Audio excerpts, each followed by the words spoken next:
never thought that I would find a way out. I never thought I'd hear my heart beat so loud. I can't believe there's something left in my chest anymore. Goddamn, you got me in love again. I used to think that I was made out of stone. I used to spend so many nights on my own. I never knew that I had it in me to dance anymore. Goddamn, you got me in love again. Show me that heaven's right here, baby. Touch me so I know I'm not crazy.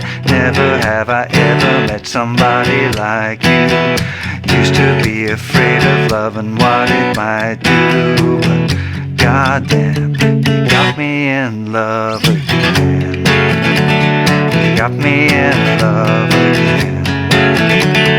You got me in love again. You got me in love again.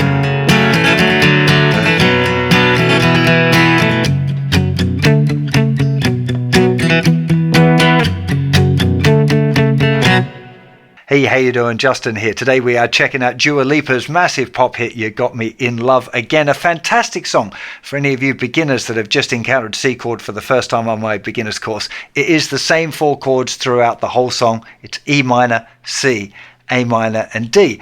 Because it's the same chords all the way through, you really want to think about the way that you're playing it and exploring some dynamics so it doesn't get too repetitive. But let's talk about that in a sec. Let's start off by checking out the chords first of all. So the chords are E minor, probably going to use your second and third fingers there.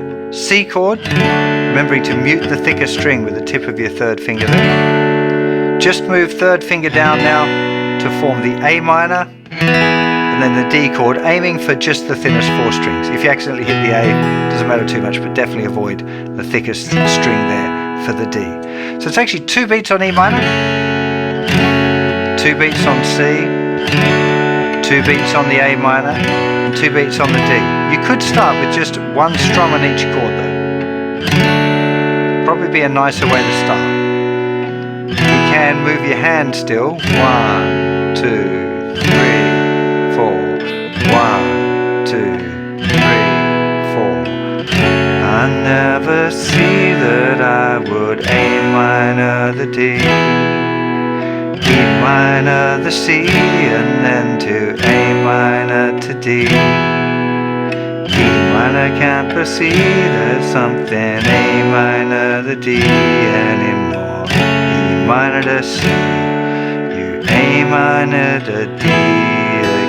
E minor to C, then A minor to D, because it's exactly the same. E minor to C, and then the A minor to D. E minor never see that I had A minor to D anymore. God see you A minor the D again. Show me, see that A minor's right here, baby. A minor, can't sing those lyrics and do that, but anyway, I'll keep going anyway to D chord. You can see, never ever C chord to the A minor to D, E minor to C, and then A minor to D, but E minor to C, you got me in D again.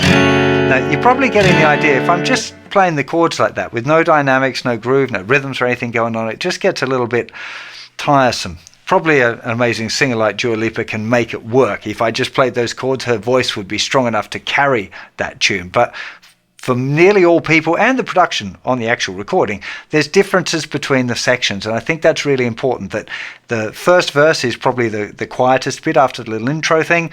Second verse needs one other element just to pick it up just a little bit. We got the stops in the pre-chorus, which is definitely a nice way of defining the sections. And then for the chorus, you probably want to be strumming a little bit more as well.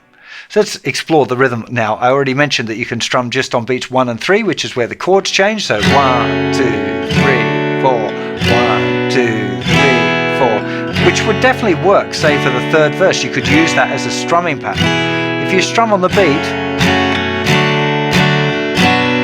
it's okay.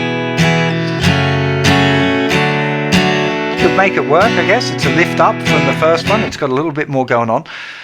If you're cool with rhythm, if you're feeling a bit more confident with your rhythm, a strumming pattern that works really well, which is what I'd recommend as a good starting point if you're able, is to do 8th note down strums with an accent on 2 and 4. But let's talk about the palm muting first. So we want to just put the palm of your hand there resting on the strings a little bit and go 1 and 2 and 3 and 4 and 1 and 2 and 3 and 4, and that's 8th notes, all down strums.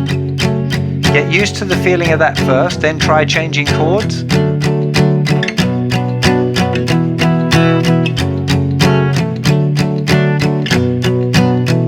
Now I'm already doing it a little bit because I just can't help it. But 1, 2, 3, 4, 1, 2, 3, 4, 1, 2, 3, 4. It's where this, what's called the snare drum would hit in the groove. The drummer would be going kak, kak, kak. So accenting that ka, the beat too. 1, 2, 3, 4, 1, 2, 3, 4. You can hear it gives it a lot more groove straight away. So that would be my recommended first pattern there for the first verse. In the second verse,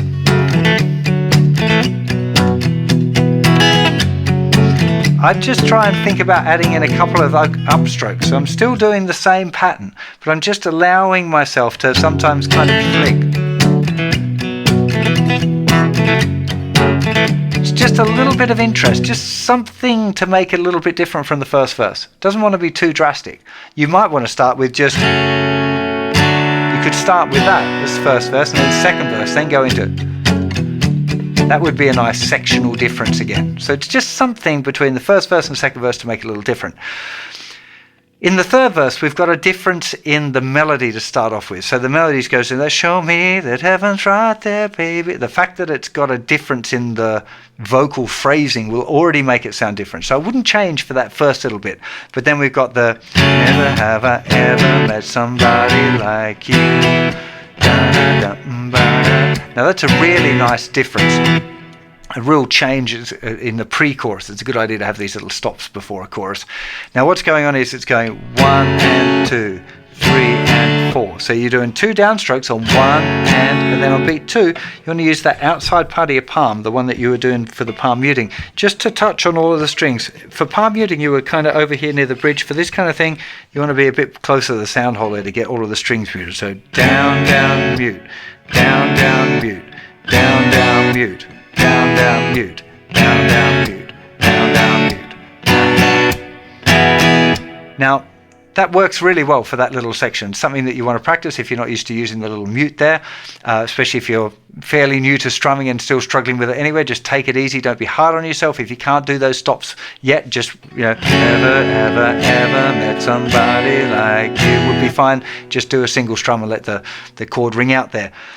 When it comes back to the but goddamn you got me in love again, it's slightly different on the record, and I think it sounds kind of cool.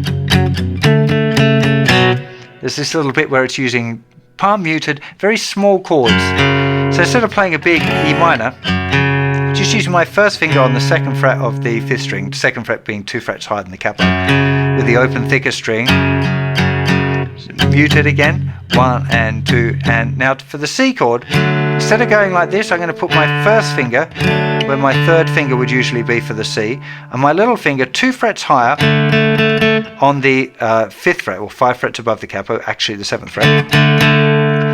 2 frets higher than the first finger is the easiest way to think of it. On the next string down, this is a C. It's actually called a power chord, something you learn later in my beginner's course if you're following along. And then if you can drop first finger down 1 fret. And again, if you have to leave that one out, don't worry about it, just stay on the C. But if you want, you can drop it down. Then first finger is going 2nd fret on the 5th string, which is, it's kind of an A chord. It's another way of playing an A chord. But again, we're just playing 2 notes. These are power chords, so you'd end up with 1 and 2 and 3 and 4 and 1, and then a little stop. God damn, you got me in love again. Down, down, and then the stop. Stop, muting again with the palm of the hand. You can probably see I'm using my fingers to mute as well as a extra precaution to make sure all of the strings are silenced. 1 and 2 and 3 and 4 and 1, 2, 3, 4.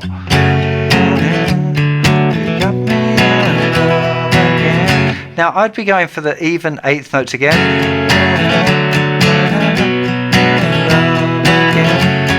but without the palm muting now, to give it another dimension, another lift up, trying to make that chorus a little bit bigger or different. I think going into the next verse, I'd be going for that muting like I just showed you for the just before the chorus, this. But then the D chord, exactly the same shape as the C, but 2 frets higher. So E, C, step down, A, D. So this is actually the same chords, just with a step down. But you can hear that would be a really nice lift if you've just gone be going, you got me in love. Now it's got nice and mellow. You've got another verse here, but it's got the listener's interest because it's different to the chorus. It's not the same all of the way through. It's one of the biggest things that you can think about, not for complete beginners, but this changes of dynamics is the biggest step up. When you're a real beginner and you're just learning the chords for the first time, don't worry about it. Just be happy to make the chord changes and strum when the chords change. If that's all you can muster at this point, put the capo on, play along with the original recording and have a great time. Okay, that's awesome. You should be happy with that. What I'm trying to give you is stuff to progress with, and particularly if you want to cover this song on your own, you really want to think about the dynamics, because if it is the same all of the way through, it just gets a bit dull for the listener, right? And you don't want that. And actually for yourself as well, you'll feel it more if you've got these changes between the sections. And if you listen to the original recording, you'll hear how the different sections change with the instruments that are used and how loud and quiet they are, and that affects her delivery as well. So it's an important thing, this being able to use a simple chord progression for the whole song. You have to use the dynamics, okay? Otherwise, like I said, it ain't going to work for you. I'm going to show you one more little trick here, which is probably a bit too technical for most beginners, but if you fancy having a go at it, right at the beginning of the song and at various points through the song, there's a little sample that comes back with this string section, and it's doing this little melody going da boo da da boo da da boo da da boo da boo. E, open thinner string, open B string, 3 frets above the capo, and then off. That's a little pattern. Da, boo, da, da, boo, da, da, boo. And you can kind of do it with the chords. E minor, play the second string, play the third string, off. You just play, you lift the little finger and then play the C. C, lift off first finger to play the B string. Little finger goes down on the G on the thinner string, 3rd fret. Then A minor, accenting that note again. Lift off first finger. D. And then you want to lift off probably 1st and 3rd fingers, because we're copying a sample, an orchestral sample. There's no specific rules. There's a few different options here, but the one I think sounds the best is playing the D chord, leaving first finger down and lifting off 2nd and 3rd fingers. So E minor, play the 2nd string.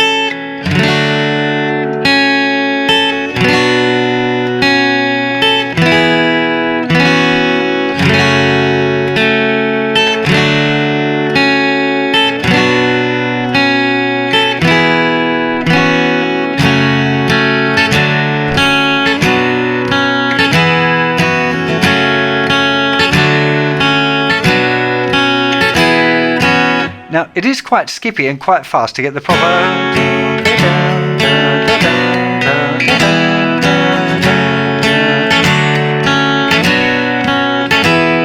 It is a slightly different feel, a little bit tricky to kind of mix into everything smoothly, so that's probably going to be the most challenging thing if you decide to add that in.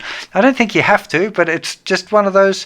I'm imagining most of the people learning this song are going to want to do a cover of it, so I'm trying to give you a few ideas of things that you might want to explore. Over on my website, you're going to find a whole heap of beginner's lessons that will teach you all of the chords, all of these different strumming patterns, and a lot more besides. So if you're over on YouTube, do click the link in the description and go and check that out. I'm sure there'll be plenty plenty of stuff of interest and plenty more songs that you're likely to love as well. If you're over on YouTube, really appreciate you hitting that subscribe button. Don't forget to hit the bell as well if you want to get notified when I've got a new lesson coming out or I'm doing a live Q&A. Always appreciate you hitting the big thumbs up and give me a like, and do let me know in the comments what other big pop hits you'd like me to do, because I'm well aware that my site is mostly catering to kind of older dudes and dudettes. It's not so much current stuff. I'm getting some emails from some youngsters saying, hey man, I want some songs that were written like in the last 20 years or last 10 years. Can you sort that out, please? So I'm making a big effort to do some extra hip stuff for the kids while trying not to look too much like I'm doing dad dancing. Anyway, I really hope you enjoyed this. I'll see you for plenty more very soon. You'll take care of yourselves. Bye-bye.